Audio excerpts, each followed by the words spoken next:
നാരായണാഖില ഗുരു ഭഗവൻ നമസ്തേ. ഗുരുവായൂരപ്പ ശരണം. നാരായണ നാരായണ നാരായണ നാരായണ.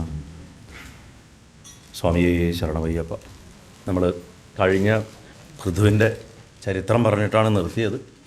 പൃഥുവംശത്തിൻ്റെ തുടർച്ച പറയുന്ന സമയത്ത് ഞാൻ പൃഥുവിൻ്റെയും ധ്രുവൻ്റെയും പറയുന്ന സമയത്ത് പറഞ്ഞിരുന്നു, നിത്യവസ്തുവിനോട് ചേർന്നിരുന്നാൽ, അതിനെ ആദരിച്ചാൽ, ബ്രഹ്മത്തെ ആദരിച്ചാൽ ഉണ്ടാവുന്ന ഫലങ്ങളാണ് ധ്രുവചരിത്രത്തിലും പൃഥുവിൻ്റെ ചരിത്രത്തിലും കിട്ടണത്.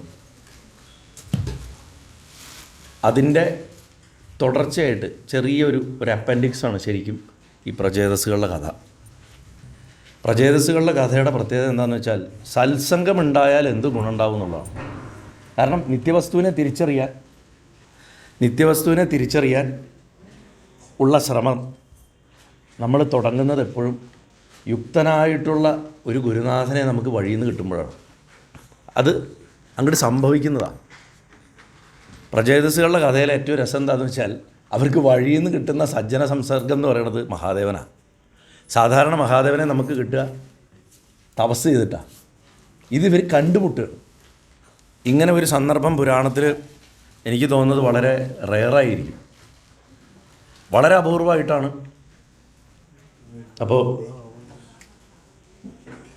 ഈ സജ്ജന സംസർഗം മഹാദേവനെ കൊണ്ട് സാധിപ്പിക്കുന്ന വിധത്തിലാണ് ഇവിടെ വെച്ചിരിക്കുന്നത്. അപ്പോൾ പല ഭാഗവത വ്യാഖ്യാതാക്കളും ഭഗവാൻ ഗുരുവായൂരപ്പനോടുള്ള നാരായണനോടുള്ള സ്നേഹവും ഭക്തിയും കൊണ്ട് മഹാദേവനെ തരം താഴ്ത്തിയിട്ട് ഇത് വ്യാഖ്യാനിക്കണം ഞാൻ കേട്ടിട്ടുണ്ട്. അതുകൊണ്ടാണ് ഞാൻ രുദ്രഗീതത്തിന് ഒരു അല്പം സമയം കൊടുത്തിട്ട് പുരഞ്ജനോപാഖ്യാനം പറയാമെന്ന് തീരുമാനിച്ചു. കാരണം ഗുരുവായൂരപ്പൻ ഏറ്റവും ദേഷ്യമുള്ള കാര്യമാണ് ശിവനെ നിന്ദിക്കുക എന്നുള്ളത്. പുരഞ്ജനോപാഖ്യാനത്തിലേക്ക് വരുമ്പോൾ നിത്യവസ്തുവിനെ അനാദരിച്ചിട്ട് അനിത്യമായിട്ടുള്ള വസ്തുവിനെ ആദരിച്ചാലുള്ള ദുരന്ത ഫലമാണ് പുരഞ്ജനോപാഖ്യാനം വരുന്നത്. അതിന് തൊട്ട് മുമ്പുള്ള ബ്രിഡ്ജാണ് പ്രചേതസ്സുകളുടെ കഥ എന്ന് പറഞ്ഞാൽ. പ്രചേതസ്സുകളുടെ കഥയിൽ സത്സംഗത്തിൻ്റെ മഹിമ ശരിക്കും. സത്സംഗം എന്ന് പറഞ്ഞു കഴിഞ്ഞാൽ അതിൻ്റെ പ്രോഡക്റ്റ് എന്താ, അതിൻ്റെ റിസൾട്ട് എന്താ? വാസന നശിച്ചിട്ടുള്ളൊരു ജീവിതം കിട്ടും.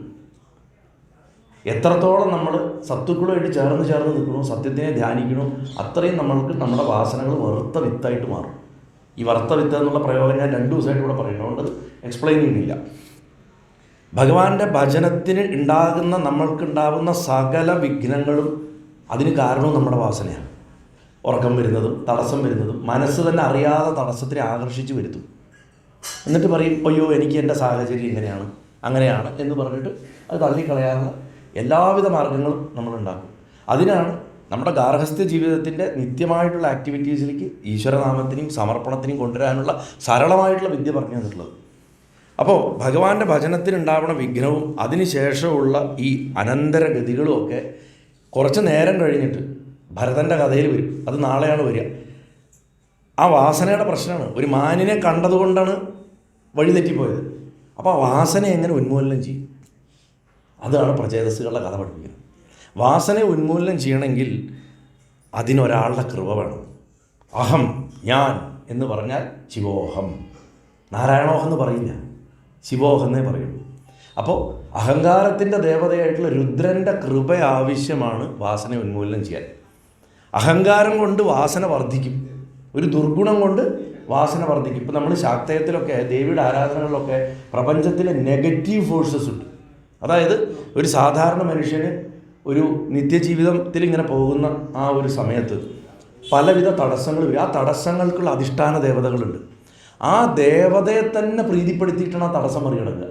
ഉദാഹരണത്തിന് വാരാഹി. സന്ധ്യ നേരമുണ്ട് അമ്മയെക്കുറിച്ച് പറയാം, ഇനിയിപ്പോൾ രാത്രിയായ കൂടുതൽ പറയാം, കുഴപ്പമില്ല. ദിവാന സ്മരേത് വാർത്താളിങ്ങനെ, പകൽ നേരത്ത് പറയരുതെന്നാണ് നമ്മുടെ പേര് പോലും. അപ്പോൾ ദേവി ആരാധിക്കും. ദേവി ചില പ്രത്യേക ശക്തികളെ കൊണ്ട് തടസ്സങ്ങൾ, ചില പ്രത്യേകതരം തടസ്സങ്ങൾ സൃഷ്ടിക്കുന്ന ആളാണ്. സ്തംഭനമൊക്കെ വളരെ പ്രധാനമാണ്. അത് ദേവി ആരാധിച്ചിട്ടാണ് അതിനെടുക്കുന്നത്. ഇപ്പം വിനായകനും വിഘ്നേശ്വരനും ഗണപതിക്ക് 2 ഭാവമുണ്ട്. വിഘ്നേശ്വരൻ വിഘ്നം ഉണ്ടാക്കണവനാണ്. ആ വിഘ്നേശ്വരനെ പ്രാർത്ഥിച്ചിട്ടാണ് വിഘ്നത്തിനെ മറികടക്കേണ്ടത്. വിനായകൻ നായകനെ ഇല്ലാത്തവൻ, അവൻ്റെ മുകളിൽ വേറൊരു നായകനില്ല, അവനാണ് ലീഡർ. അവനെ ആരാധിച്ചിട്ട് ലീഡർഷിപ്പ് ക്വാളിറ്റി ഉണ്ടാക്കുന്നുണ്ട്. പക്ഷേ ലീഡർഷിപ്പ് ക്വാളിറ്റി മാത്രം ഉണ്ടായിട്ട് കാര്യമില്ല, വിഘ്നത്തിനെ മറികടക്കാനുള്ള ടെക്നിക്ക് വേണം. അതുകൊണ്ട് ഭഗവാനെ 2 ഭാവത്തിൽ ആരാധിക്കണം. സന്ദർഭവശാൽ പറഞ്ഞു എന്നുള്ളത് മനസ്സിലാക്കാൻ വേണ്ടി പറഞ്ഞു. എന്തുകൊണ്ട് ശിവൻ അവിടെ വന്നു എന്നറിഞ്ഞില്ലെങ്കിൽ ശിവൻ ചുമ്മാ പോയപ്പോൾ വന്നാണ്, വിഷ്ണുവിൻ്റെ ഭക്തനായതുകൊണ്ട് വന്നാണെന്ന് പറഞ്ഞിട്ട് നമ്മളിത് വെള്ളം തൊടാണ്ട് വീഴുന്നു. അത് വരാൻ പാടില്ല. അപ്പോൾ അഹങ്കാരം കൊണ്ട് വാസന വർദ്ധിക്കാൻ ഇടയുള്ളത് കൊണ്ട് അഹങ്കാരത്തിൻ്റെ അതിദേവതയായിട്ടുള്ള ഭഗവാനെ ഭജിക്കണം. രുദ്രൻ കരയിപ്പിക്കണവനാണ്. അത് പിച്ച് കരയിപ്പിക്കുക, കുത്തി കരയിപ്പിക്കുകയല്ല, ആനന്ദം കൊണ്ട് കരയിപ്പിക്കണവൻ. അതുകൊണ്ട് രോധതേ ആനന്ദം കൊണ്ട് കരയണം, ബ്രഹ്മാനന്ദം കൊണ്ട് കരയുന്ന അവസ്ഥയാണ്. അത് മറ്റുള്ളവർക്കും കൊടുക്കണോണ്ട് രുദ്രൻ. അവൻ്റെ ഭാവമാണ് ശരിക്കും രൗദ്രം. അപ്പം ശരിക്കും രൗദ്രം എന്തായി? ആനന്ദാവസ്ഥയാണ്. അപ്പോൾ കാളിയുടെയും കാലഭൈരവൻ്റെയും വീരഭദ്രൻ്റെയും ഒക്കെ രൗദ്രം എന്ന് പറഞ്ഞു കഴിഞ്ഞാൽ ആനന്ദാവസ്ഥയുടെ പരമകാഷ്ഠയാണെന്നായി. ആ കാര്യം മനസ്സിലാക്കിയതുകൊണ്ടാണ് നമ്മുടെ കാലഘട്ടത്തിൽ, നമ്മുടെ തൊട്ട് മുമ്പുള്ള ഒരു കാലഘട്ടങ്ങളിൽ ഉണ്ടായിരുന്ന മഹാത്മാക്കളിൽ പ്രസിദ്ധനായിട്ടുള്ളൊരു കവിയുണ്ട്, മഹാരാഷ്ട്രയിലുണ്ട്, നരസിംഹ മേത്ത, കേട്ടിട്ടുണ്ടാവും. രഘുപതി രാഘവ രാജാറാം എന്നുള്ള പാട്ടൊക്കെ എഴുതിയ ആളാണ്. അദ്ദേഹത്തിൻ്റെ ഉപാസനാമൂർത്തി രുദ്രനായിരുന്നു. അദ്ദേഹം ഗോപനാഥ ക്ഷേത്രത്തിൽ ഭഗവാന്റെ പേരിലുള്ള, കൃഷ്ണൻ്റെ പേരിലുള്ള ക്ഷേത്രത്തിൽ അദ്ദേഹം വിഷ്ണു ഭക്തനായിരുന്നെങ്കിലും അദ്ദേഹം ഉപാസിച്ചിരുന്നത് ശങ്കരനെയാണ്. കാരണം എന്താ വെച്ചാൽ അഹങ്കാരം ഇല്ലാണ്ടിരിക്കാൻ. അഹങ്കാരം നശിച്ചാലേ നാരായണീയം. അപ്പോൾ ശങ്കരനാണ് നാരായണനിലേക്കുള്ള വഴി. ഇതിനെ എങ്ങനെ വ്യാഖ്യാനിച്ചാലും വേണ്ടില്ല. കാരണം ഈ അഹങ്കാരം നശിപ്പിക്കണമെങ്കിൽ ശിവനെ ആശ്രയിക്കാണ്ട് നടക്കില്ല. ഈ ശങ്കരൻ, ആ ഉപാസിച്ചിരുന്ന ആ ശങ്കരൻ എന്ന് പറഞ്ഞാൽ ക്ഷേത്രദേവത, ആ മൂർത്തി നരസിംഹമേത്തയ്ക്ക് രാസലീല കാണിച്ചു കൊടുത്തിരുന്നു. അതുകൊണ്ടാണ് രാസക്രീഡയുടെ സ്ഥലത്ത് ഗോപസ്ത്രീയുടെ വേഷത്തിൽ മഹാദേവൻ പങ്കെടുത്തിരുന്നു എന്ന് ഒരു കഥയുണ്ട്. ശങ്കരൻ എന്ന് പറഞ്ഞു കഴിഞ്ഞാൽ ബന്ധമില്ലാതെ ഒന്നിനോട് ഒട്ടി നിൽക്കാതെ നിൽക്കുന്ന ആത്മാവിൻ്റെ സ്വരൂപമാണ്, അസംഗമാണ്. അത് ആരോട് ഒട്ടി നിൽക്കുന്നത്? ഞാൻ നേരത്തെ പറഞ്ഞ അമ്മയാണ് ലോകത്തിലേക്ക് വിളിച്ചിറക്കിക്കൊണ്ടുവരുന്നത്. ഭഗവാൻ ഒന്നിലും ഒട്ടി നിൽക്കുന്നില്ല. അകത്തേക്ക് കൺവർജൻ മെഡിറ്റേഷൻ ഞാൻ ഇന്നലെ മിനിയാന്ന് പറഞ്ഞിരുന്നു. രാസലീല എന്ന് പറഞ്ഞാൽ എല്ലാറ്റിലും ഈശ്വരനെ കാണാൻ പഠിപ്പിക്കണ പുറത്തേക്ക് എന്നുള്ള സർവാത്മഭാവമാണ്. മറ്റേത് അസംഗമായിട്ടുള്ള ഭാവം, അകത്തേക്ക് ഒന്നിനും ഒട്ടി നിൽക്കുന്നില്ല, തൻ്റെ അകത്തുള്ള ആത്മാവിൽ മാത്രം. രാസലീല പുറത്തുള്ളൂ. അസംഗത ഉണ്ടെങ്കിലേ പുറത്തെ സർവാത്മഭാവം മനസ്സിലാവുള്ളൂ. ഒന്നിനും ഒട്ടി നിൽക്കാതെ നോക്കിയാലേ എല്ലാറ്റിലും ഭഗവാനെ കാണാൻ പറ്റുള്ളൂ. ഇല്ലെങ്കിൽ അതിലുണ്ട് ഇതിലില്ല എന്ന് പറയും. അങ്ങനെ വന്ന കുഴപ്പമാണ്. അതുകൊണ്ട് ശിവനെ അറിഞ്ഞാലേ വിഷ്ണുവിനെ കിട്ടുള്ളൂ, ഇല്ലെങ്കിൽ കിട്ടില്ല, അത് ഉറപ്പാണ്. അതുകൊണ്ട് സംഘം കൊണ്ട് ദുഷിച്ചു പോയിട്ടുള്ള മനസ്സിൽ, കൂട്ടുകെട്ടുകൾ, ബന്ധങ്ങൾ, അറ്റാച്ച്മെൻറ്റുകൾ, ഇതുകൊണ്ട് ദുഷിച്ചു പോയിട്ടുള്ള മനസ്സിൽ ഒരിക്കലും സർവാത്മഭാവന ഉണ്ടാവില്ല. ചിലർ വലുത്, ചിലത് ചെറുത്, ചിലർ ശക്തർ, ചിലർ ദുർബലർ, ചിലർ സമ്പന്നർ, ചിലർ ദരിദ്രർ എന്നൊക്കെ നമ്മുടെ മനസ്സിൽ ക്ലാസിഫിക്കേഷൻ ഉണ്ടായിക്കൊണ്ടിരിക്കും. അപ്പോൾ ശിവനെ അറിഞ്ഞാൽ വിഷ്ണുവിൻ്റെ സർവാത്മഭാവം മനസ്സിലാവും. പ്രാചീന ബർഹിസിന് ശതദ്രുതി എന്ന് പറയുന്ന കന്യകയിലുണ്ടായിട്ടുള്ള 10 മക്കളോട് പ്രജാസൃഷ്ടി നടത്താനായിട്ട് ആജ്ഞാപിച്ചു ബർഹിസ്. ഈ 10 പേരെ എന്ന് പറഞ്ഞാൽ നമ്മുടെ 10 ഇന്ദ്രിയങ്ങളാണ്. മനസ്സിലാക്കണം. 10 ഇന്ദ്രിയങ്ങളെയാണ് ഈ പ്രചേതസ്സുകളുടെ കണക്ക്. അവരാണ് ഗുരുവായൂർ കൂത്തമ്പല ഇരിക്കുന്ന സ്ഥലത്ത് തപസ് ചെയ്തു എന്ന് ഐതിഹ്യം പറയുന്നത്. ഈ 10 ഇന്ദ്രിയങ്ങളോടും പ്രജാസൃഷ്ടി നടത്താൻ പറഞ്ഞു. അവർ സമുദ്രത്തിൽ കടന്നിട്ട് 10,000 വർഷത്തെ തപസ്സുകൊണ്ട് ഭഗവാനെ ആരാധിച്ചു എന്നൊക്കെയാണ് പറയുന്നത്. അവരുടെ ആ യാത്രയിൽ, അവരുടെ ആ എന്താ പറയുക, സമുദ്രം എന്ന് നമ്മൾ പറയുമ്പോൾ അതിന് മനസ്സിലാക്കുന്നത് ഇന്ദ്രിയങ്ങൾ സംസാരമാകണ കടലിൽ മുങ്ങിക്കിടന്നിട്ട് ഈശ്വരനെ അന്വേഷിച്ചു. സംസാരക്കടലാണ് ഈ 10,000 വർഷം സമുദ്രത്തിൽ കടന്നു എന്ന് പറയുന്നത്. സമുദ്രം സംസാരസാഗരമാണ്. അതിൻ്റെ അകത്താണ് നമ്മൾ ഭഗവാനെ അന്വേഷിക്കുന്നത്. അങ്ങനെ അന്വേഷിക്കുമ്പോൾ അതിൻ്റെ കരയ്ക്ക് ഒരാൾ ഒറ്റയ്ക്കിരുന്ന് തപസ് ചെയ്യണുണ്ട്. ആ ദേവനാണെന്ന് മമ്മിയൂരിരിക്കണമെന്നൊക്കെയാണ് സങ്കല്പം. ആ ഭഗവാൻ തന്നെയാണ് ആ വിഗ്രഹം പിൽക്കാലത്ത് അവിടെ പ്രതിഷ്ഠിക്കാനിടയായതെന്ന്. അത് സ്ഥലപുരാണമായിട്ട് ഞാൻ ബന്ധിപ്പിച്ച് പറയണമെന്നുള്ളൂ. ഭാഗവതത്തിൽ അതൊന്നും പറയുന്നില്ല. അപ്പോൾ ഭഗവാനെ ഇവർ വന്ദിച്ചു. അപ്പോൾ കണ്ടുമുട്ടുകയാണ്. ഇവരായിട്ട് പ്രാർത്ഥിച്ച് പ്രത്യക്ഷപ്പെടുത്തിയൊന്നുമല്ല, ഭഗവാനെ അങ്ങോട്ട് കണ്ടുമുട്ടുക. ഒരു സജ്ജനങ്ങളിൽ വെച്ച ഏറ്റവും ഉത്തമൻ അവനെ കാണുകയാണ്. അവനെ കാണുമ്പോൾ ഭഗവാൻ പറയും, ബർഹിസിൻ്റെ മക്കളെ നിനക്ക് നല്ലതുണ്ടാവട്ടെ, നിങ്ങൾ എന്താ ചെയ്യാൻ പോകണമെന്ന് എനിക്കറിയാം. ഹരിയെ കിട്ടണമെങ്കിൽ ഒരു മാർഗമുണ്ട്. ആ മാർഗത്തിനെ ഒരു സ്തോത്രമായിട്ട് ഞാൻ പറഞ്ഞുതരാം. അതിൻ്റെ പേര് രുദ്രഗീതം എന്നാണ്. അത് നിങ്ങൾ നിത്യേന ജപിക്കുകയും ധ്യാനിക്കുകയും ചെയ്തു കഴിഞ്ഞാൽ നിങ്ങൾക്ക് നിശ്ചയമായിട്ടും ഭഗവാനെ കിട്ടും. ഇത് ഗുരുവായൂരപ്പനെ കിട്ടാനുള്ള മാർഗം മഹാദേവൻ ബർഹിസിൻ്റെ മക്കൾക്ക് മാത്രമല്ല, നമ്മളോടും കൂടിയാണ് പറയുന്നത്. അധികം പേര് ഉപാസിക്കാത്തൊരു സ്തോത്രമാണ്. ശരിക്കും രുദ്രഗീതം ഉപാസിച്ച 2 പേരുടെയും പ്രീതി ഒരുപോലെ വരുന്നു മാത്രമല്ല, ഗുരുവായൂരപ്പനെ പ്രത്യക്ഷത്തിൽ കാണാൻ സാധിക്കുന്നുള്ളത് വ്യാസപീഠത്തിൽ ഇരുന്നിട്ടാണ് ഞാൻ പറഞ്ഞത്. അത്രയും ഉറപ്പാണ്. ആ ഗീതത്തിൻ്റെ മഹിമ കൊണ്ടാണ് ഗുരുവായൂരപ്പൻ്റെ വിഗ്രഹം അവിടെ വന്നിരുന്നതെന്ന്, ആ സ്ഥാനത്തിനെ തിരഞ്ഞെടുത്തത്. ഇന്നും പ്രത്യക്ഷമൂർത്തിയായിട്ട് ഗുരുവായൂരപ്പൻ അവിടെ ഇരിക്കുന്നതിൻ്റെ കാരണം ഈ രുദ്രഗീതത്തിൻ്റെ ശക്തിയാണെന്ന് നമുക്ക് നിശ്ചയമായിട്ടും പറയാൻ സാധിക്കും. എന്നിട്ട് അജിതന്ത ആത്മവിദ്വര്യ സ്വസ്ഥയെ സ്വസ്ഥിരസ്തുമേ എന്ന് പറഞ്ഞിട്ട് അതിമനോഹരമായിട്ടുള്ള സ്തുതിയാണ്. വളരെ ചെറിയ സ്തുതിയാണ്, ബൈഹാർട്ട് പഠിക്കാനൊന്നും വലിയ ബുദ്ധിമുട്ടില്ല. അതിൽ അനവധി വിഷയങ്ങൾ ചർച്ച ചെയ്യുന്നു. ഞാൻ അതിലേക്കൊന്നും ഒരുപാട് ഡീറ്റെയിൽ ആയിട്ടൊന്നും ഞാൻ പോകാൻ നിൽക്കുന്നില്ല. പ്രധാനമായിട്ടും ഭഗവാന്റെ സർവാന്തര്യാമിത്വവും പറയുന്നു. അതായത് എല്ലായിടത്തും സർവ്വവ്യാപിത്വം, എല്ലായിടത്തും വ്യാപിച്ച് നിൽക്കുന്ന വിഷ്ണു എന്നുള്ള അവസ്ഥയെ ധ്യാനിക്കുന്നു. അതേപോലെ തന്നെ ചുരുക്കി കൊണ്ടുവന്നിട്ട് എല്ലാറ്റിൻ്റെയും ഉള്ളിലിരിക്കുന്ന അണുമാത്രമായിട്ടിരിക്കുന്ന ഭഗവാന്റെ ശക്തിയെയും ഒരേ സമയം ധ്യാനിക്കുന്നു. അതായത് മാക്രോകോസത്തിലുള്ളതും മൈക്രോകോസത്തിലുള്ളതിനെയും ഒരേ സമയം ധ്യാനിക്കാൻ പഠിപ്പിക്കുകയാണ് മഹാദേവൻ. മാത്രമല്ല പ്രപഞ്ചത്തിൽ നമ്മൾ എന്ത് കർമ്മത്തിൽ വ്യാപരിച്ചാലും അത് ഭഗവാന് സമർപ്പിച്ച് ചെയ്യണം എന്ന് പറഞ്ഞ് പഠിപ്പിക്കുന്നു. ഭഗവാനെ എങ്ങനെ ധ്യാനിക്കണം എന്ന് ഭഗവാനെ ധ്യാനിക്കേണ്ടത് പഠിപ്പിക്കാൻ മഹാദേവനല്ലാണ്ട് വേറെ ആർക്കാ സാധിക്കുക? എങ്ങനെ ധ്യാനിക്കണം പരബ്രഹ്മത്തിനെ എന്ന് ഭഗവാൻ അതിൽ കൂടെ പഠിപ്പിച്ചു തരുന്നു.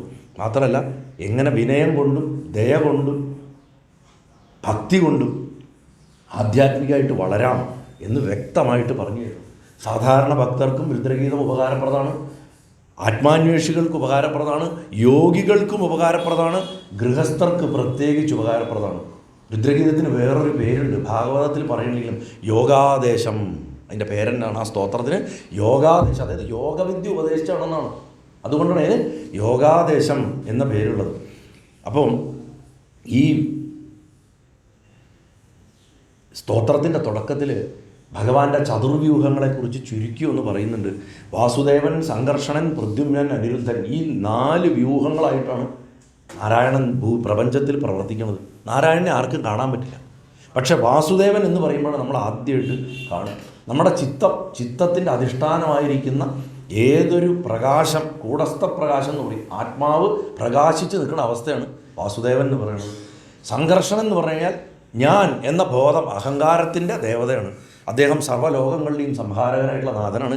ഈ സംഘർഷണം തന്നെയാണ് രുദ്രൻ, ഈ സംഘർഷണം തന്നെയാണ് അനന്തൻ, ഈ സംഘർഷണനാണ് ബലരാമൻ, ഈ സംഘർഷണം തന്നെയാണ് ലക്ഷ്മണൻ. സംഘർഷണമൂർത്തിക്ക് വലിയൊരു പ്രാധാന്യമുണ്ട്. ചിത്രകേതു സംഘർഷണനാണ് ഉപാസിച്ചത് വൃത്രാസുരൻ്റെ പൂർവ്വജന്മത്തിൽ. പിന്നെ വരുന്നത് പ്രദ്യുമ്നൻ, അത് കൃഷ്ണൻ്റെ പുത്രൻ പ്രദ്യുമ്നനല്ല, ഭഗവാന്റെ വ്യൂഹത്തിലെ ഭഗവാന്റെ ഭാവമാണത്. ബുദ്ധിയുടെ ദേവതയാണ്, അഥവാ അന്തരാത്മാവിൻ്റെ ദേവനായിട്ടുള്ള ബുദ്ധിയുടെ, നമ്മുടെയൊക്കെ ബുദ്ധിയുടെ അധിഷ്ഠാനമായിട്ടുള്ള ദേവനെ പ്രദ്യുമ്നൻ എന്ന് പറയുന്നു. അനിരുദ്ധൻ എന്ന പേരിൽ ഇന്ദ്രിയങ്ങളുടെ അധിഷ്ഠാനമായിട്ടുള്ള മനസ്സ്, അഥവാ മനസ്സിൻ്റെ ദേവൻ അനിരുദ്ധൻ. ഇങ്ങനെയാണ് നമ്മൾ ഈ ശരീരത്തിൽ ഭഗവാന്റെ സ്വരൂപം ഇരിക്കണം. ഇതിനെ നമ്മൾ ആത്മാവിൻ്റെ പേരിട്ട് വിളിച്ചാൽ വാസുദേവൻ പരമാത്മാവ്, സംഘർഷണൻ പ്രത്യേകാത്മാവ്, പ്രദ്യുമ്നൻ അന്തരാത്മാവ്, അനിരുദ്ധൻ ജീവാത്മാവ്. ഇങ്ങനെ ആത്മാവിൻ്റെ 4 ഘടകങ്ങളെ ഈ 4 പേരുകളിലായിട്ട് വ്യാപരിക്കണം. ഇത് വ്യൂഹസമ്പ്രദായമൊക്കെ വിഷ്ണുവിനെക്കുറിച്ച്, ഗുരുവായൂരപ്പനെക്കുറിച്ച് മനസ്സിലാക്കാൻ ശ്രമിക്കുന്നവർ നിശ്ചയമായിട്ടും പഠിക്കണം. ഇതിനു ശേഷം ഭഗവാൻ ഏതൊക്കെ രൂപത്തിൽ ഈ പ്രപഞ്ചത്തിൽ വ്യാപിച്ചിരിക്കണമെന്ന് സ്തുതിച്ചുകൊണ്ട് പറയണം. രുദ്രനെ സ്തുതിക്കാൻ പഠിപ്പിക്കണം. അതായത് വെറുതെ ഒരു ലെസൺ പഠിപ്പിച്ചു കൊടുക്കുന്നതിന് പകരം ഭഗവാനെ സ്തുതിപ്പിച്ചുകൊണ്ട് അത് മനസ്സിലേക്ക് കയറ്റി കൊടുക്കണം. ഒരു നല്ല ടീച്ചിങ് മെത്തേഡാണ്. അങ്ങനെ സ്തുതിക്ക എന്താ വെച്ചാൽ ഈ തത്വം ഉറച്ചുറച്ച് വരും. അർത്ഥം ഓരോ തവണയും ഉറച്ചുറച്ച് മനസ്സിൽ കിട്ടാൻ വേണ്ടിയിട്ട് ഇത് പഠിപ്പിച്ചു കൊടുക്കണം. അത് മാണ്ഡ്യൂകോപനിഷത്തിലൊക്കെ പറയുന്ന ചില ആശയങ്ങളുമായിട്ടൊക്കെ വലിയ ബന്ധമുണ്ട് ഈ രുദ്രഗീതത്തിൽ പറയുന്ന വിഷയങ്ങൾക്ക്. അതൊന്നും ഇപ്പോൾ നമുക്ക് സമയമില്ലാത്തതുകൊണ്ട് കൂടുതൽ വിശേഷമായിട്ട് പറയുന്നില്ല.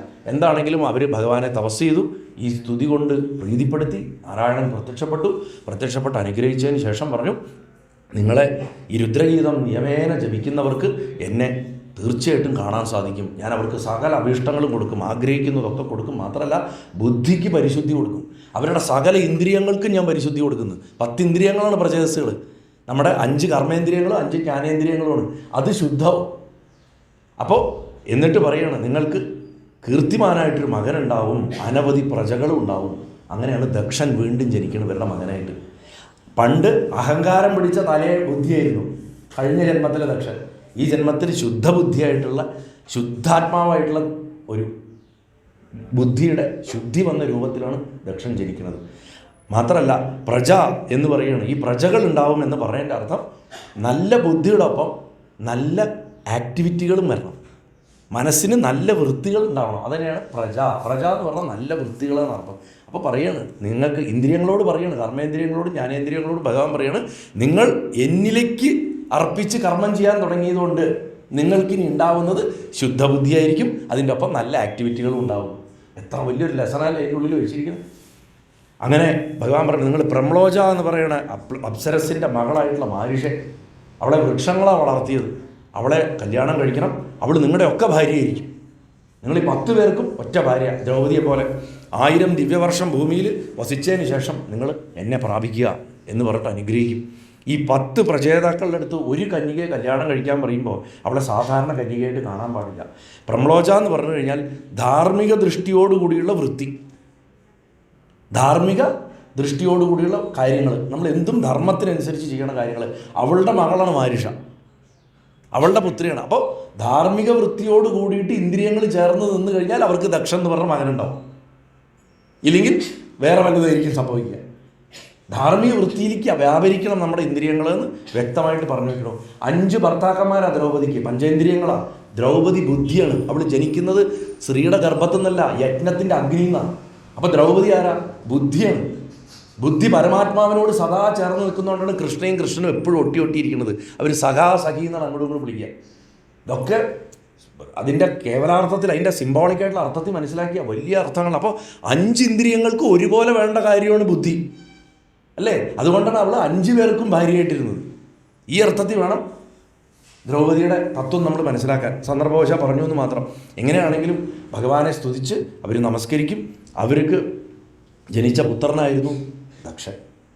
ഈ ദക്ഷൻ്റെ കഥ ദക്ഷൻ്റെ കഥയിലേക്കൊന്ന് കൊണ്ടുവന്ന് നിർത്തിയതിന് ശേഷം നമ്മൾ പുരഞ്ജനൻ്റെ കഥയിലേക്ക് പോകണം. അപ്പോൾ ഈ മക്കളായിട്ടുള്ള പ്രചേതസ്സുകൾക്ക് ഉണ്ടായിട്ടുള്ള ഈ സൽബുദ്ധി എന്തുകൊണ്ടോ ഇവരുടെ അച്ഛൻ പ്രാചീന ബർഹിസിനില്ല.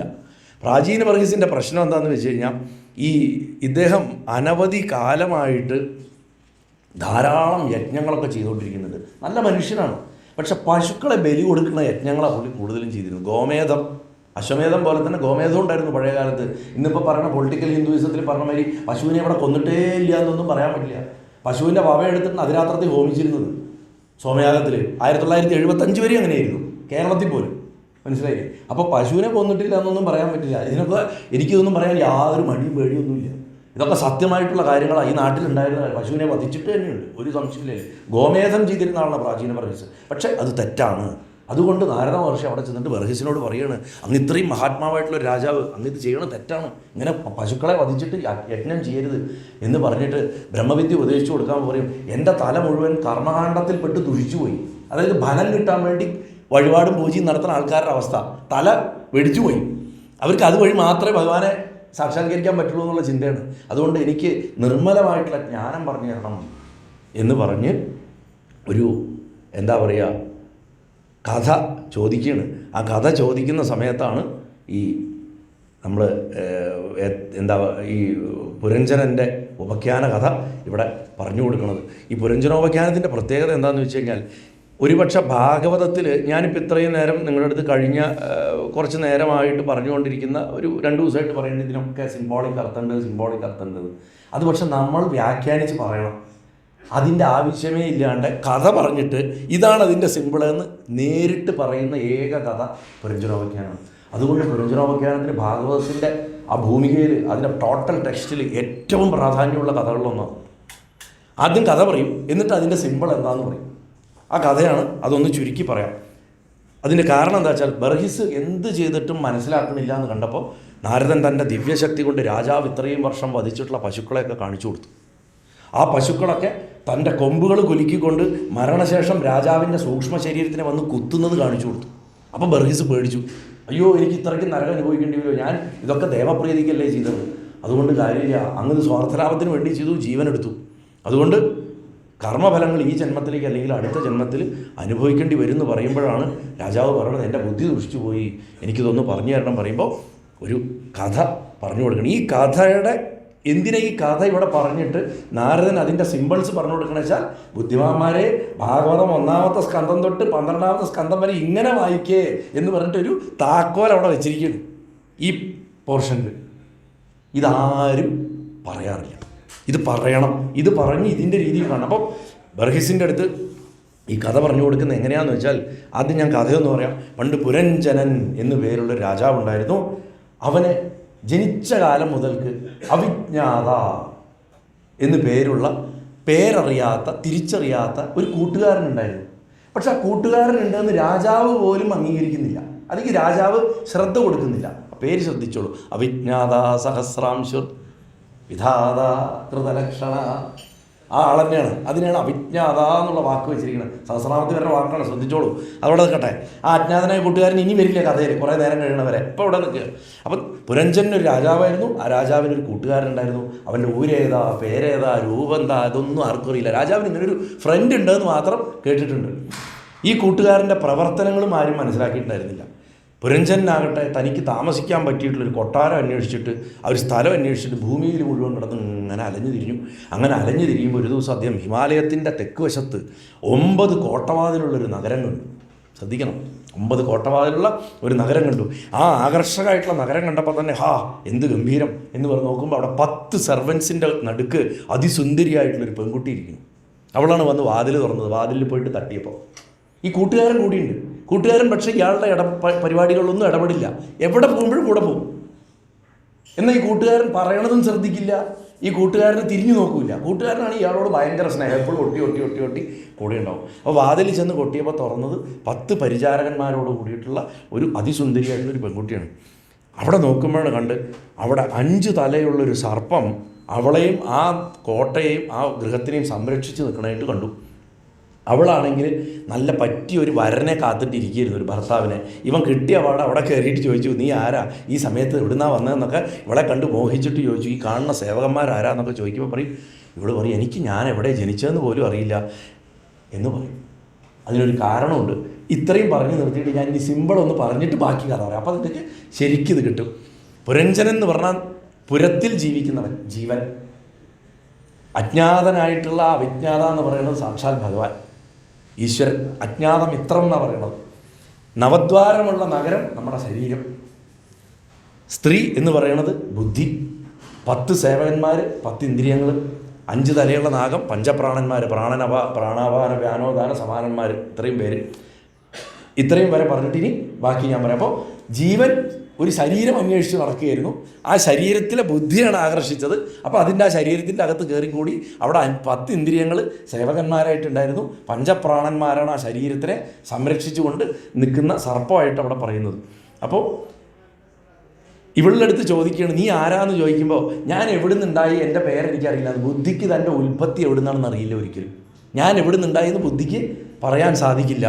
ഈ നഗരത്തിനെ ആരുണ്ടാക്കിയെന്നും എനിക്കറിയില്ല.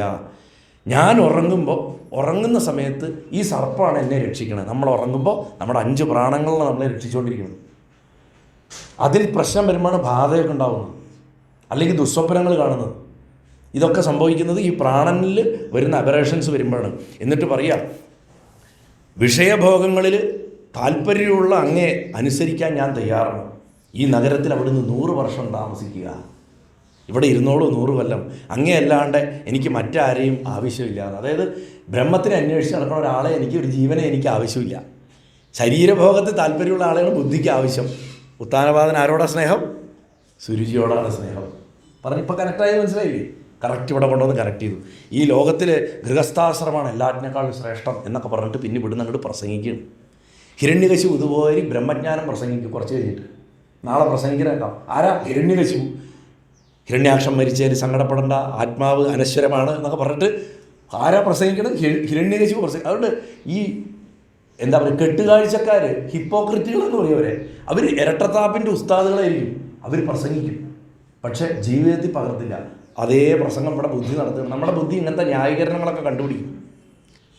അതാണ് ഇവിടെ നടക്കുന്നത്. ഈ ലോകത്ത് ഗൃഹസ്ഥാശ്രമമാണ് ശ്രേഷ്ഠം, അതുകൊണ്ട് ഞാൻ അങ്ങയുടെ കീഴിൽ ഗാർഹസ്ഥ്യം ആരംഭിക്കാൻ താല്പര്യമുണ്ട് എനിക്ക് എന്ന് പറയും. പുരഞ്ജൻ അവളെ കല്യാണം കഴിച്ചു. 2 പേരും കൂടെ ആ നഗരത്തിൽ 100 വർഷം താമസിച്ചു. രാജാവ് ഇങ്ങനെ സാംസാരിക ദുഃഖങ്ങൾ ആ ശരീരത്തിൽ ഇരുന്ന് ഇങ്ങനെ ജീവൻ അനുഭവിക്കുകയാണ് സന്തോഷമായിട്ട്. വിഷയാസക്തനായിട്ടുള്ള പുരഞ്ജനൻ ആ സ്ത്രീയുടെ കുടിലതയിൽ, ബുദ്ധിയുടെ കുടിലതയിൽ കുരുങ്ങിപ്പോയി. എന്തിനും ലോജിക്ക് കണ്ടുപിടിക്കും നമ്മൾ എന്ത് വൃത്തികേടും കാണിച്ചിട്ട് അതിനൊരു ന്യായം കണ്ടുപിടിക്കും. അത് ബുദ്ധിയുടെ സഹായത്തോടെയാണ് കണ്ടുപിടിക്കപ്പെടും. അതുകൊണ്ടാണ് ഞാൻ ചെയ്തത്. എൻ്റെ സാഹചര്യം അങ്ങനെയായിരുന്നു. അതല്ലാതെ ഞാൻ വേറെ എന്ത് ചെയ്യുമായിരുന്നു? ഇങ്ങനത്തെ ചോദ്യങ്ങൾ ചോദിച്ച് നമ്മളിങ്ങനെ കണ്ടെത്തി പോയിക്കൊണ്ടിരിക്കും. അങ്ങനെ മദ്യപാനത്തിലും ഭക്ഷണത്തിലും പാട്ടുപാടലിലും ഒക്കെ പുരഞ്ജനൻ അവളെ അനുസരിച്ചു. അവൾ പറയണതൊക്കെ അനുസരിച്ചു. ഈ അനുസരണമാണ് ജീവൻ്റെ സകല അനർത്ഥങ്ങൾക്കും കാരണം. ഗീതയുടെ 13-ാമത്തെ അധ്യായത്തിൽ ഭഗവാൻ കൃത്യമായിട്ട് പറയുന്നുണ്ട്, അർജുന, പുരുഷൻ പ്രകൃതിയിൽ നിലനിന്നുകൊണ്ട് പ്രകൃതിയുടെ ഗുണങ്ങളെ അനുഭവിക്കാൻ തുടങ്ങുമ്പോൾ ആ ഗുണങ്ങളുടെ സംബന്ധം കൊണ്ട് പുരുഷന് പല ജന്മങ്ങൾ എടുക്കേണ്ടി വരുന്നു. ശുദ്ധബോധമാണ് പറഞ്ഞിട്ട് കാര്യമില്ല. പ്രകൃതി രാധയുടെ വലയിൽ കൃഷ്ണൻ പെട്ട കൃഷ്ണൻ വീണ്ടും ജനിക്കും. ശക്തിയുടെ വലയിൽ ശിവൻ പെട്ട ശിവൻ വീണ്ടും ജനിക്കണം. ലക്ഷ്മിയുടെ വലയിൽ നാരായണൻ പെട്ട വീണ്ടും ജനിക്കണം. തത്വാർത്ഥത്തിൽ മനസ്സിലാക്കണേ ഞാൻ പറയുമ്പോൾ. അപ്പോൾ സ്വഭാര്യയെ സകല കർമ്മങ്ങളിലും അനുസരിക്കുന്ന ഹെൻപെക്കഡായിട്ടാണ് ജീവിക്കുന്നത്. ബുദ്ധിക്ക് അടിമപ്പെട്ട ജീവൻ. അങ്ങനെ ജീവിച്ച് അവൾ കൊട്ടണ താളത്തിനൊത്ത് അങ്ങനെ പോയി എന്നാണ് പറഞ്ഞത്. അങ്ങനെ ഒരു ദിവസം പുരഞ്ജനൻ കാട്ടിപ്പോയി അമ്പും വില്ലൊക്കെ എടുത്തിട്ട് ആ പല മൃഗങ്ങളെയൊക്കെ കൊന്നൊടുക്കി വളരെ തകർന്ന് ക്ഷീണിച്ച് വീട്ടിൽ വന്ന് സുഖമായിട്ട് ഉറങ്ങി. ഉണർന്ന ഉടനെ ഭാര്യയെ വിളിച്ചപ്പോൾ അവളെ കാണാനില്ല, വീട്ടിലില്ല. രാജാവ് ദുഃഖിതനായി പരിചാരന്മാരോടൊക്കെ ചോദിച്ചു, എവിടെ എന്ന് ചോദിച്ചു. അപ്പോൾ പറഞ്ഞു, ആ റാണി നിലത്ത് കിടന്ന് കരയണമെന്ന് പറഞ്ഞു അപ്പുറത്തെ റൂമിൽ. അപ്പോൾ അവിടെ ചെന്നിട്ട് ചോദിച്ചു, എന്താ കരയണമെന്ന് ചോദിച്ചു. അപ്പോൾ പറഞ്ഞു, ഞാൻ ഇന്ന് വരെ നീ പറഞ്ഞതൊന്നും അനുസരിക്കാണ്ടിരുന്നിട്ടില്ലല്ലോ, പിന്നെ എന്തിനാണ് നീ ദുഃഖിക്കണത്, എന്തിനാണ് ഈ കരയണമെന്ന് ചോദിച്ചു. അപ്പോൾ നിന്നോട് ചോദിക്കാണ്ട് ഞാനിന്നൊന്ന് കാട്ടുപോയി, അതാണ് ഞാൻ ആകെ ചെയ്ത തെറ്റെന്ന് പറഞ്ഞു. ഇത് കേട്ടപ്പോൾ അവൾക്ക് സന്തോഷമായി. കാരണം ചോദിക്കാണ്ട് പോയതിനാണ് അവൾ ഇത്രയും നേരം കിടന്ന് കരഞ്ഞതവിടെ. വീണ്ടും അവർ സുഖമായിട്ട് ജീവിക്കാൻ തുടങ്ങി. എൻ്റെ കഥ തിരിച്ചു വരാം. കാലം കഴിഞ്ഞ് ഇങ്ങനെ പോയി. ഏകദേശം ഈ ജീവൻ സമയം കടന്നു പോകണം അറിയണില്ല. നമ്മളിതിപ്പോൾ ഇന്നാളായിരുന്നു നമുക്ക് 10 വയസ്സായിരുന്നു, അപ്പോഴേക്കും കല്യാണം കഴിഞ്ഞു, പിന്നെ അതാ മക്കളായി, അപ്പോഴേക്കും അവർ വളർന്നു, അവർക്ക് മക്കളായി, ഇതപ്പോൾ നമുക്ക് വയസ്സായി. ഇങ്ങനെ എന്തിനു വൃഥാ കാലം കളയുന്നു, വൈകുണ്ഠത്തിന് പോയിക്കൊള്ളുവിന് എല്ലാവരും പറയണതിന് മുമ്പ് പൂന്താനം കുറച്ച് വരി പറയുന്നുണ്ട്. അതിതാണ് പറയണത്. പുരഞ്ജന് യൗവനം അവസാനിച്ചപ്പോഴേക്കും ആ സ്ത്രീയിൽ 1100 ആൺമക്കളും 1100 പെൺമക്കളും ഉണ്ടായിട്ടുണ്ടായിരുന്നു.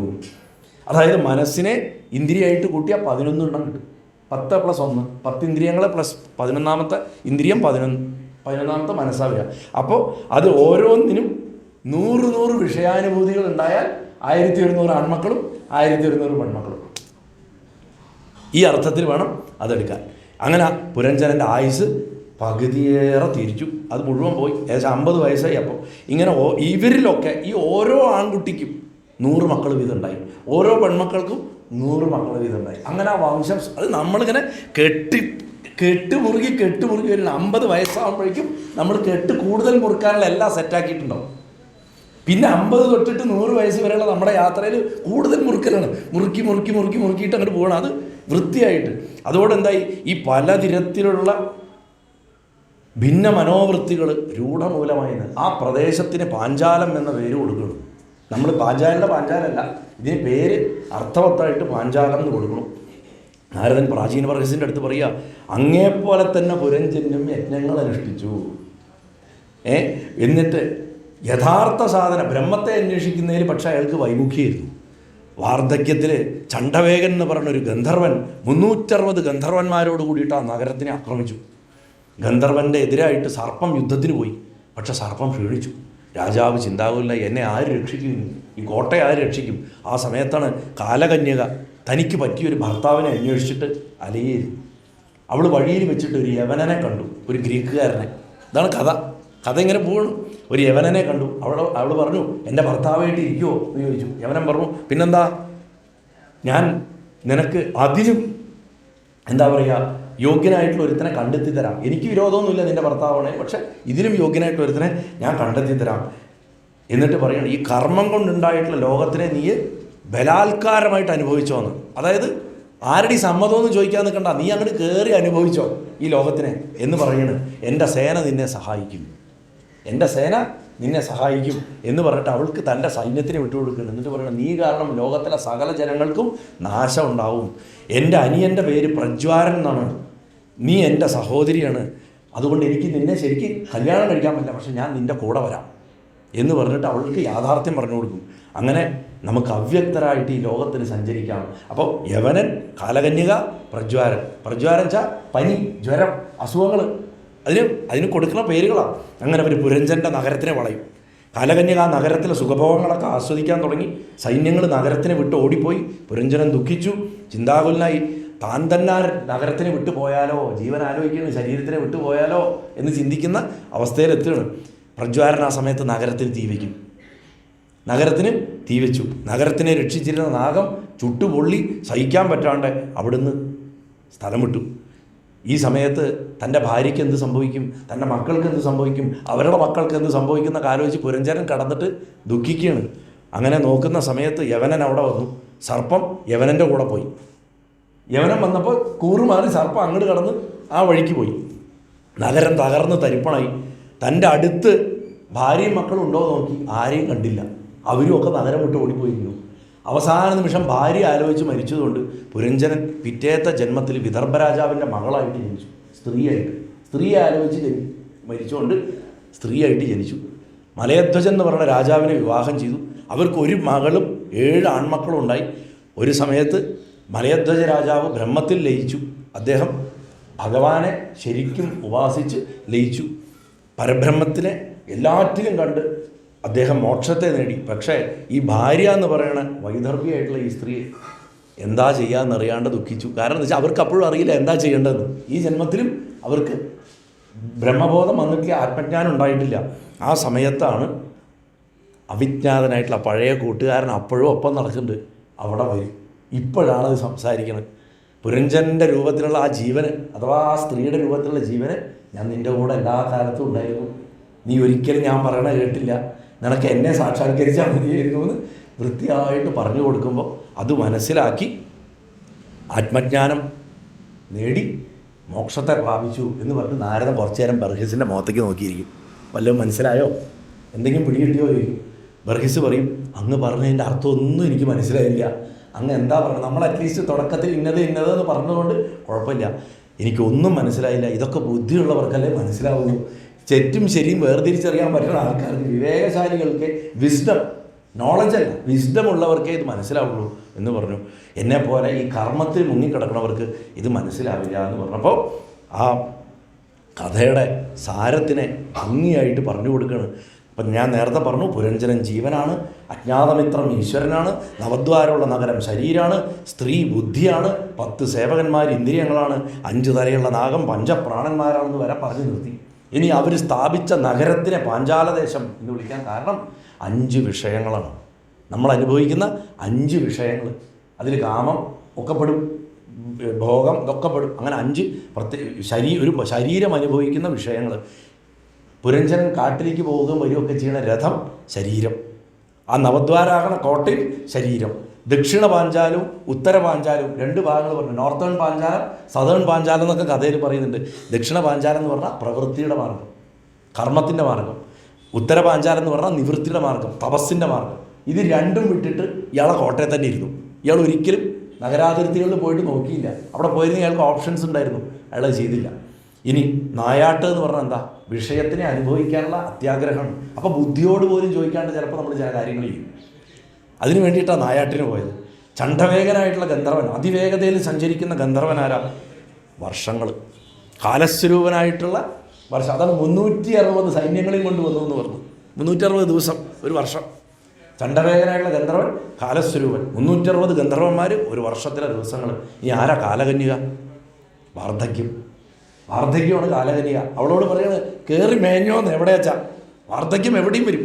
അതാണ് വൃദ്ധാവസ്ഥ. ആരാ? യവനരാജൻ, അവളുടെ സഹോദരൻ. മരണം, മൃത്യു. ഞാൻ കൂടെയുണ്ട്, നീ കയറിക്കോ, അവിടെ കയറി തകർത്തോന്നാണ് പറഞ്ഞത്. അവൻ്റെ കൂടെ അവൻ്റെ എന്താ പറയുക സഹോദരൻ അഥവാ അവൻ്റെ സൈന്യത്തിൻ്റെ നാഥനാരാ? പ്രജ്വാരൻ. അവനാണ് ശരീരത്തിൽ തീ വയ്ക്കുന്നത്. ജ്വരം, അസുഖങ്ങൾ.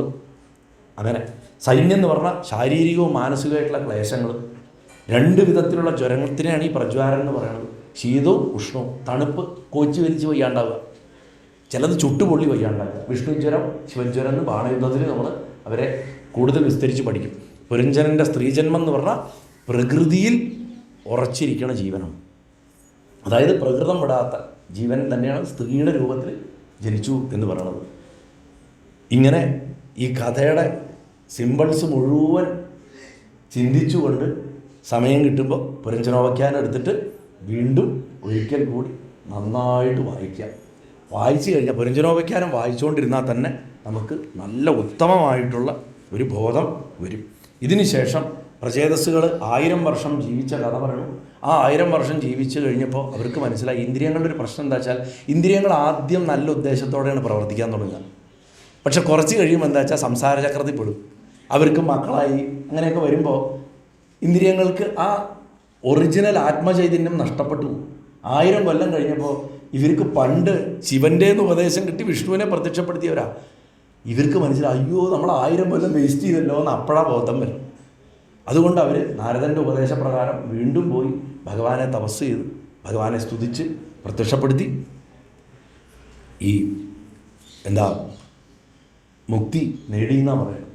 ഇത് ഭാഗവതത്തിൽ ഇതിന് വരണ ക്രമം കുറച്ച് മാറ്റങ്ങളുണ്ട്. രുദ്രഗീതം പറഞ്ഞത് കഴിഞ്ഞ് ഇമ്മീഡിയറ്റ്ലി പുരുഷരോപഖ്യാനം പറഞ്ഞിട്ടാണ് ഈ മാരുഷയെ കല്യാണം കഴിക്കുന്നത്, കുഞ്ഞുങ്ങളുണ്ടാവണം. പിന്നീട് 1000 വർഷം കഴിഞ്ഞിട്ട് പ്രചേതസ്സുകൾ പോയിട്ട് വീണ്ടും തപസ് ചെയ്ത് ഭഗവാനെ പ്രത്യക്ഷപ്പെടുത്തി മുക്തി അടയണതൊക്കെ പറഞ്ഞത്. അതായത് ഇന്ദ്രിയങ്ങൾ അവസാന കാലത്തെങ്കിലും നമ്മുടെ ഇന്ദ്രിയങ്ങൾ ഭഗവാന്റെ നേർക്ക് തിരിച്ചു വയ്ക്കണമെന്ന്, അല്ലാതെ നമുക്ക് മോചനം കിട്ടില്ല എന്ന് പറഞ്ഞു വയ്ക്കണം. അതിനുശേഷം 5-ാമത്തെ സ്കന്ധത്തിൽ ചുരുക്കി പറയാം. ഇനി വരുന്നൊരു 10-20 മിനിറ്റ് കൊണ്ട് പ്രിയവ്രതൻ്റെ ചരിത്രം പറയണം. പ്രിയവ്രതൻ്റെ ചരിത്രം പറയുമ്പോൾ ഞാൻ തുടക്കത്തിൽ പറഞ്ഞിരുന്നു, പ്രിയവ്രതൻ എന്ന് പറഞ്ഞു കഴിഞ്ഞാൽ ആനന്ദമയ കോശാണെന്ന് ഞാൻ നേരത്തെ പറഞ്ഞിട്ടുണ്ടായിരുന്നു. പ്രിയവ്രതൻ്റെ ചരിത്രത്തിൽ ഏറ്റവും ഏറ്റവും മനോഹരമായിട്ടുള്ള ഭാഗം എന്ന് പറയുന്നത് ഈ പ്രിയവ്രതൻ, അദ്ദേഹത്തിൻ്റെ മകൻ അഗ്നിധരൻ, അദ്ദേഹത്തിൻ്റെ മകൻ നാഭി. ഈ പ്രിയവ്രതൻ അതെന്താ വെച്ചാൽ ആ കസേര നീക്കാൻ പറ്റുമോ? പറ്റില്ല. നീക്കാൻ പറ്റാത്തതിനെ നീക്കാൻ പറയരുത്, ചുമ്മാ പറയാട്ടോ. അപ്പം ഈ 3 കഥകളും പഞ്ചമസ്കന്ധത്തിൽ തുടങ്ങണം. എന്തിനാന്ന് വെച്ചാൽ നമ്മൾ ഇത്രയും നേരം സത്യവസ്തുവിനോട് ചേർന്നിരുന്നാലുള്ള മെറിറ്റുകളെക്കുറിച്ച് പറഞ്ഞു. ധ്രുവൻ്റെ കഥ പറഞ്ഞു, പൃഥുവിൻ്റെ കഥ പറഞ്ഞു, സത്സംഗത്തിൻ്റെ മെറിറ്റ് പറഞ്ഞു. അസത്യവസ്തുവിനോട് ചേർന്നിരുന്നാലുള്ള കുഴപ്പത്തിനെക്കുറിച്ച് പറയാൻ പുരഞ്ജരൻ്റെ കഥയും പറഞ്ഞു. ഇതിലൊക്കെ ശ്രദ്ധിച്ചാക്കണം, ഇവരൊക്കെ ഗൃഹസ്ഥരായിരുന്നു. ഈ ഗൃഹസ്ഥരായിട്ടുള്ളവനിൽ ആധ്യാത്മിക ചിന്ത കൂടെ വന്നു കഴിഞ്ഞാൽ ഇതിനെ 2 എങ്ങനെ ബാലൻസ് ചെയ്ത് കൊണ്ടുപോകണം എന്നുള്ള മനുഷ്യവംശത്തിൻ്റെ പ്രയത്നത്തിൻ്റെ കഥയാണ് ഇനി വരാൻ പോണത്. അപ്പോൾ പ്രിയവ്രതൻ എന്ന് പറഞ്ഞു കഴിഞ്ഞാൽ ഉത്തമനായിട്ടുള്ള രാജാവ്, ഉത്തമനായ ഗൃഹസ്ഥൻ. പക്ഷെ ജന്മനാ എപ്പോഴും ഭഗവാനിലേക്ക് പോകണം എന്നുള്ള ആഗ്രഹം. അച്ഛനോട് ചോദിച്ചു, സ്വയംഭവ മനുവിനോട്, അച്ഛാ ഞാൻ പോയിട്ട് സന്യസിച്ചോട്ടെ, അനിയൻ ഉത്താനപാദൻ രാജാവായിക്കോളും. അപ്പോൾ മനു കഷ്ടത്തിലായി. കുട്ടിയോട് എങ്ങനെയാണ് ഭഗവാനെ പ്രാപിക്കേണ്ടെന്ന് പറയാനും പറ്റില്ല, ധർമ്മസങ്കടമായി. യഥാർത്ഥ അച്ഛന്മാരങ്ങനെയാണല്ലോ, മകൻ നല്ലൊരു വഴിക്കാണ് പോകാൻ പോണത്, പക്ഷേ പറഞ്ഞിട്ടുള്ള പ്രവൃത്തി പ്രജാവർദ്ധനയാണ്. അതുകൊണ്ട് എന്ത് ചെയ്തു, തൻ്റെ അച്ഛനായിട്ടുള്ള ബ്രഹ്മാവിനോട് പോയിട്ട് പറഞ്ഞു, അവൻ പറഞ്ഞാൽ കേൾക്കണില്ലേ അച്ഛാ, അച്ഛൻ കൂടെ ഒന്ന് വന്ന് പറയും. അങ്ങനെ മുത്തച്ഛനെ വിളിച്ചുകൊണ്ട് വരികയാണ്. അപ്പോൾ ബ്രഹ്മാവ് വന്നിട്ട് പറയാണ്, നീ കുറച്ചു കാലം രാജ്യം ഭരിക്കും, പ്രജാവർദ്ധനം നടത്തും, അതിനുശേഷം നീ എന്താ ചെയ്തോ. അപ്പോൾ ബ്രഹ്മാവ് പറഞ്ഞു കേട്ട് മുത്തച്ഛൻ പറഞ്ഞു കേട്ടപ്പോൾ പ്രിയവ്രതൻ സമ്മതിച്ച് രാജ്യം ഭരിക്കാൻ തുടങ്ങും. അദ്ദേഹം ഭൂമണ്ഡലത്തിനെ തൻ്റെ തേരിൽ കയറിയിട്ട് 7 പ്രാവശ്യം വലം വെച്ചു. ഇതൊക്കെ വളരെ പ്രധാനപ്പെട്ട ഭാഗങ്ങളാണ്. അതൊക്കെ ഇതൊന്നും നമുക്ക് പറയാനുള്ള സമയമില്ലാത്തതാണ്. ആ 7 തവണ വലം വെച്ചപ്പോൾ 7 ചാലുകളുണ്ടായി ഭൂമിയിൽ. അത് 7 സമുദ്രങ്ങളായി, 7 സമുദ്രങ്ങൾ. അതിൻ്റെ ഇടയിലുള്ള കരകൾ 7 ദ്വീപുകളായി. ജംബുദ്വീപം, ശാൽമലദ്വീപം, ലക്ഷദ്വീപം. നമ്മൾ വിചാരിക്കും ഇതൊക്കെ ഭൂമിയിലുള്ള കോണ്ടിനെൻ്റാണ്. ഇതല്ല, ഇതൊക്കെ ആധ്യാത്മിക അവസ്ഥകളാണ്. ജംബുദ്വീപ് എന്താ, ഭാരതവർഷം എന്താ, ഭാരതവർഷം ഒരു ദ്വീപത്തിലുള്ള വിവിധ പ്രദേശങ്ങളെയാണ് ഈ വർഷം എന്ന് പറയുന്നത്. ഇത് ആധ്യാത്മികതയുടെ തട്ടാണ്. സമാധി ഭാഷയിൽ നമ്മൾ വിചാരിക്കും ഇന്ത്യ എന്ന് പറയുന്ന സ്ഥലമാണെന്നാണ്. ഇത് ഇന്ത്യ എന്ന് പറയുന്ന സ്ഥലത്തിനെ അല്ല ശരിക്കും ഭാഗവതത്തിൽ സൂചിപ്പിക്കണം. അത് വരുന്ന ദിവസങ്ങളിൽ ചില ഇടങ്ങളിലൊക്കെ അത് പറയാൻ പറ്റുന്ന സ്ഥലങ്ങൾ വരുമ്പോൾ വിസ്തരിക്കാം. എന്താണെങ്കിലും പ്രിയവ്രതൻ്റെ ജീവിതകാലം എന്ന് പറയുന്നത് ഭൂമിയിലെ ഏറ്റവും മനോഹരമായിട്ടുള്ള ഒരു ഭരണകാലമായിരുന്നു. അദ്ദേഹം ഒരേ സമയം ദൈവീകതയും അതേസമയം ഭരണനൈപുണ്യത്തിനെയും ഒരേപോലെ ചേർത്തുകൊണ്ട് പൃഥു എങ്ങനെ ഭൂമിയെ ഭരിച്ചോ അതേപോലെയാണ് പ്രിയവ്രതൻ്റെ കഥ എന്ന് പറയുന്നത്. ആ പ്രിയവ്രത ചരിത്രം കേൾക്കുന്നത് തന്നെ ശരിക്കും പറഞ്ഞാൽ ഏറ്റവും പുണ്യമായിട്ടുള്ളത്. അദ്ദേഹത്തിൻ്റെ പുത്രനായിട്ടാണ് അഗ്നിധരൻ ജനിക്കുന്നത്. ഇവരുടെയൊക്കെ പത്നിമാരുടെയൊക്കെ കഥയും ഇതൊക്കെ വരുന്നുണ്ട് നമുക്ക്. ഈ പ്രിയവ്രതൻ്റെ പുത്രനായിട്ടുള്ള അഗ്നിധരനും അച്ഛനെ പോലെ തന്നെ ഒരേ സമയം വളരെയധികം ഒരു മിസ്റ്റിക്കുമാണ്, ആധ്യാത്മികവാദിയാണ്, എന്നാൽ അതേസമയം ഗാർഹസ്ഥ്യം തുടരാൻ നിർബന്ധിതനായവനുമാണ്. ഇതേപോലെ തന്നെയാണ് അദ്ദേഹത്തിന് ആദ്യം തന്നെ ഉണ്ടായിരുന്ന ആഗ്രഹം. എന്താ വെച്ചാൽ ഭോഗങ്ങൾ അനുഭവിച്ച് തീർത്തതിന് ശേഷം കർദമനെ പോലെ, അതുകൊണ്ട് എനിക്ക് പറ്റിയൊരു പാർട്ട്ണർ വേണം. അതായത് ധർമ്മത്തിൽ ഉറച്ചു നിൽക്കുന്ന ഒരാളെ കിട്ടിയാൽ എനിക്ക് നല്ലൊരു കുടുംബം നടത്താം, നല്ല മക്കളുണ്ടായിക്കഴിഞ്ഞാൽ അവരെ എനിക്ക് രാജ്യം ഏൽപ്പിച്ചിട്ട് തപസ്സിന് പോകാമെന്നുള്ളത് കൊണ്ട് ബ്രഹ്മാവിനെ തപസ് ചെയ്തു, മുതുമുത്തശ്ശനെ തപസ് ചെയ്തു. മുതുമുത്തച്ഛനെ തപസ് ചെയ്ത് പ്രത്യക്ഷപ്പെടുത്തിയിട്ട് പറഞ്ഞു എനിക്കൊരു പാർട്ട്ണറിനെ വേണം. അപ്പോൾ പൂർവ്വചിത്തി എന്ന് പറഞ്ഞ അപ്സരസിനെ ഭാര്യയായിട്ട് കൊടുത്തു. ഇതൊക്കെ അർത്ഥങ്ങളുണ്ട്, ഇതൊന്നും ഇപ്പോൾ പറയാൻ സമയമില്ലാത്തതുകൊണ്ട്. അഗ്നിധരൻ എന്ന് പറയും അതിരാത്രത്തിൽ ഒരു ഋത്വിക്കിൻ്റെ ഒരു പുരോഹിതൻ്റെ പേരൻ്റെ അഗ്നിധരൻ എന്ന് എപ്പോഴും ഉപയോഗിക്കുന്നു. ആ പൂർവ്വചിത്തിയെ വിവാഹം ചെയ്തിട്ട് അദ്ദേഹത്തിന് അതിൽ മക്കളുണ്ടാകുന്നുണ്ട്. ഈ പൂർവ്വചിത്തി മക്കളും പെൺമക്കളുമായിട്ടൊക്കെ ആ വംശം വർദ്ധിച്ചതിന് ശേഷം ഈ സ്വർഗത്തിലേക്ക് തിരിച്ചു പോകുന്ന ഒരു ഭാഗം പറയണു. അതിനുശേഷം ആ എന്താ പറയുക, പ്രിയവ്രതൻ്റെ ചരിത്രം പറഞ്ഞു കഴിഞ്ഞ് അഗ്നിധരൻ്റെ ചരിത്രത്തിലേക്ക് കയറുന്ന സമയത്ത് ഒരിക്കൽ കൂടി എങ്ങനെയാണ് ഗാർഹസ്ഥ്യത്തിനെ ആത്മാന്വേഷണമായിട്ട് ബന്ധിപ്പിച്ച് നിർത്തിയത് അടുത്ത തലമുറ എന്ന് പറഞ്ഞു. പ്രിയവ്രതൻ്റെ തലമുറയിൽ അത് തുടങ്ങി, അടുത്ത തലമുറയിൽ അത് തുടരുകയാണ്. കാരണം ഇതിനൊരു കാരണമുണ്ട്, ഇതിനി പരിപക്വമായിട്ടൊരു ഫ്രൂട്ടായിട്ട് മാറണം. ആ ഫ്രൂട്ടാണ് ഇന്നത്തെ അവസാനത്തെ ഭാഗം എന്ന് പറയുന്നത്. ഈ അഗ്നിധരൻ ജംബുദ്വീപത്തിൻ്റെ നാഥനായിരുന്നു. തൻ്റെ മക്കളിൽ അഗ്നിധരനെയാണ് ജംബുദ്വീപ് ഏൽപ്പിച്ചത് പ്രിയവ്രതൻ. അദ്ദേഹം 9 ദ്വീപുകൾ ഉണ്ടാക്കി എന്ന് പറഞ്ഞല്ലോ, അതിൽ ജംബുദ്വീപ് ഏൽപ്പിക്കുന്നത് അഗ്നിധരനാണ്. ജംബുദ്വീപത്തിൽ അദ്ദേഹം അനവധി കാലം 9 ആൺമക്കളെ ജന്മം കൊടുത്തതിന് ശേഷം അദ്ദേഹം അവരെ രാജ്യഭാരം ഏൽപ്പിച്ച് അദ്ദേഹം കാട്ടിപ്പോയി തപസ് ചെയ്ത് ഭഗവാങ്കിൽ ലയിച്ചു പോയി എന്നാണ് പറയണത്. അതായത് ആത്യന്തികമായിട്ട് ഗാർഹസ്ഥ്യത്തിൽ ഇരിക്കണവനൊക്കെ ലോകത്തിൽ ചെയ്യേണ്ട നമ്മുടെ ആശ്രമങ്ങളിൽ അതാത് ആശ്രമങ്ങളിൽ ഇരുന്ന് ചെയ്യേണ്ട ഡ്യൂട്ടീസൊക്കെ വൃത്തിയായിട്ട് ചെയ്തതിന് ശേഷം അവിടം വിട്ട് നമ്മൾ പിന്നെ അടുത്ത ആശ്രമമായിട്ടുള്ള വാനപ്രസ്ഥത്തിൽ ചെന്ന് സന്യാസം സ്വീകരിച്ച് ഇനി വേണമെങ്കിൽ അതിൻ്റെ അപ്പുറത്തുള്ള അത്യാശ്രമി ആവാം, അങ്ങനെ ചെയ്ത് കടന്നുപോയി എന്നാണ് പറയുന്നത്. ഇനി അത് കഴിഞ്ഞ് കഴിഞ്ഞാൽ അഗ്നിധരൻ്റെ 9 മക്കളിലെ നാഭിയുടെ കഥ ചുരുക്കി പറയണം. നാഭിയും ഇത് തന്നെയാണ് ചെയ്യണത്. നാഭിയും ഈ മേരുദേവി എന്ന് പറയുന്ന ഒരു കന്യകയെ കല്യാണം കഴിച്ച് നല്ലൊരു മകനുണ്ടാവണം എന്ന് പറഞ്ഞ് പ്രാർത്ഥിച്ച് ഭഗവാനെ തപസ് ചെയ്യും മഹാവിഷ്ണുവിനെ. നോക്കൂ, ഇവിടെ നാഭിയും മഹാനായ രാജാവാണ്. അദ്ദേഹവും ഗാർഹസ്ഥ്യത്തിൻ്റെ ഒപ്പം ആധ്യാത്മിക അന്വേഷണത്തിന് ഒപ്പം കൊണ്ടുപോകുന്നു. എന്നിട്ട് നല്ലൊരു പുത്രൻ ഉണ്ടാവാൻ വേണ്ടി പ്രാർത്ഥിക്കുന്നു. സാക്ഷാൽ നാരായണൻ പ്രത്യക്ഷപ്പെട്ടിട്ട് അവരോട് പറഞ്ഞു, ഞാൻ നിങ്ങൾക്ക് എന്ത് വരാതരണ്ടോ, ധർമ്മത്തെ രക്ഷിക്കുന്ന ഗാർഹസ്ഥ്യവും ആധ്യാത്മിക അന്വേഷണവും ഒരേപോലെ കൊണ്ടുപോകുന്ന ഒരു പുത്രനെ വേണമെന്നാണ് പറഞ്ഞു. അതിന് അനുഗ്രഹം കൊടുക്കും.